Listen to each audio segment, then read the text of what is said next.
Good evening mga kapuso! More adventures ang naghihintay sa 6th anniversary ng Amazing Earth. Personal ang pagka-proud ng host na si Dingdong Dantes dahil bukod sa mga na-inspire ng show na pangalagaan ng kalikasan, mismong mga anak niya may natutunan. Makichika kay Lars Santiago.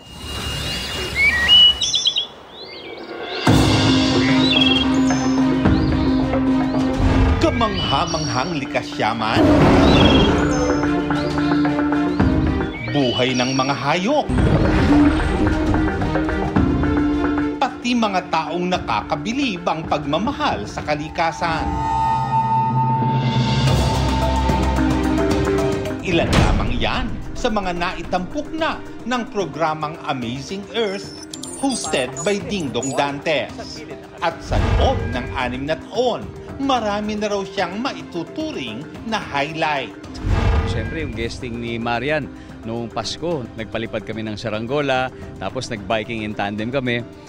Hindi ko rin makakalimutan nung sumakay ako ng helicopter sa MV Kapitan Oka sa Manila Bay. Amazing. Natutuwa si Ding Dong na sa kanilang ipinapalabas sa Amazing Earth, nakakapagmulat at nakapaghihikayat sila sa mga tao na mahalin ang mundo at ang kalikasan. Mas ramdam na natin yung epekto ng climate change kasi talaga naapektuhan na talaga tayo. And I think as a team, kahit maliit lang po kami, we do our best para maghatid ng entertaining at informative na show every week.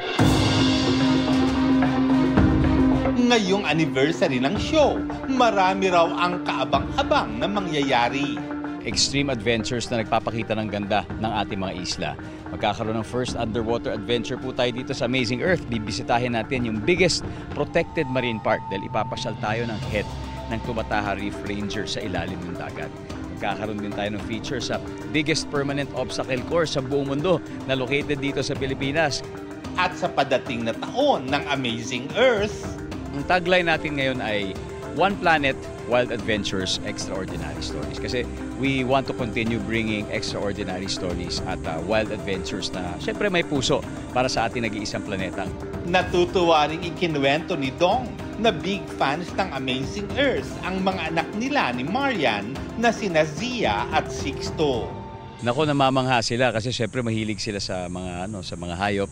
Tapos pag nakikita nila yung nangyayari sa Animal Kingdom, parang sinasabi nila, parang minsan parang mga tao rin pala sila. Mas naiintindihan nila yung nature and yung beauty ng ating kalikasan at ating kapaligiran.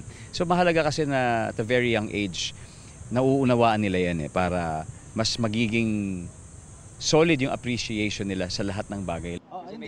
Lars Santiago, updated sa showbiz happening.